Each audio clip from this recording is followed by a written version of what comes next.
perjalanan KPU RI pada tahun 2021 tak terlepas dari peristiwa pandemi COVID-19 yang belum berakhir. Torehan tinta sejarah, tepatnya tanggal 6 Januari 2021 adalah momentum penting dengan dilantiknya Bernard Dermawan Sutrisno sebagai Sekretaris Jenderal KPU RI, menahkodai Sekretariat Jenderal menyiapkan profesionalitas kesekretariatan Komisi Pemilihan Umum khususnya menghadapi pemilu dan pemilihan serentak 2024. Efek pandemi COVID-19 tidak dipungkiri berdampak memundurkan penyelenggaraan pemilihan serentak 9 Desember 2020 lalu. Pada tahapan akhir pemilihan, yakni sidang perselisihan hasil pemilihan atau PHP di Mahkamah Konstitusi. Terdapat 16 daerah melaksanakan pemungutan suara ulang dan 1 daerah penghitungan suara ulang. KPU bekerja sama dengan Kementerian Kesehatan dalam penanggulangan pandemi COVID-19, Kementerian Koperasi dan UKM dalam dukungan pemulihan ekonomi nasional, Badan Siber dan Sandi Negara terkait perlindungan informasi dan transaksi elektronik, dan Maskapai Garuda Indonesia tentang dukungan logistik guna menghadapi tahapan pemilu dan pemilihan serentak 2024, dan berbagai pemangku kepentingan lainnya. Dalam membangun etos kerja yang transparan dan bebas korupsi, KPU dan KPK juga bekerja sama menggelar BIMTEK program anti korupsi diikuti seluruh satuan kerja KPU RI, KPU Provinsi, dan KPU Kabupaten Kota.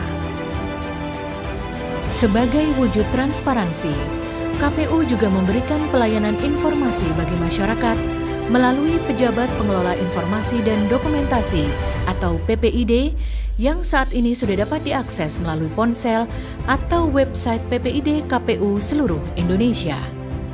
Selain itu, KPU juga menyerahkan data hasil perolehan suara pemilu 2019 kepada stakeholder terkait, Kemendagri, Bawaslu, DKPP, dan Arsip Nasional, serta partai politik peserta pemilu 2019. Untuk memperluas penyebaran informasi kelembagaan dan kepemiluan antar lembaga dan stakeholder, KPU membentuk Badan Koordinasi Kehumasan atau Bakohumas KPU di seluruh Indonesia. Dalam menghadapi tahapan pemilu dan pemilihan serentak 2024, KPU RI juga rutin melakukan rapat dengar pendapat bersama DPR RI dan pemerintah sepanjang tahun 2021. Tak hanya itu, guna memberikan pendidikan demokrasi yang menyeluruh kepada masyarakat, KPU telah meluncurkan program nasional Desa Peduli Pemilu dan Pemilihan pada 68 lokus desa di seluruh Indonesia sebagai pilot project yang ditujukan guna meningkatkan kuantitas dan kualitas partisipasi masyarakat pada pemilu dan pemilihan 2024 nanti. KPU juga telah merancang roadmap tahapan pengembangan dan penerapan teknologi informasi mulai tahun 2021 sampai 2024. Serta melakukan evaluasi pemilu 2019 dengan mendesain ulang surat suara dan formulir yang disederhanakan untuk mendapat masukan dari berbagai pihak atau stakeholder dalam memudahkan para pemilih di pemilu 2024 nanti. Terdapat 3 desain, yakni 1 surat suara, 2 surat suara, dan 3 surat suara.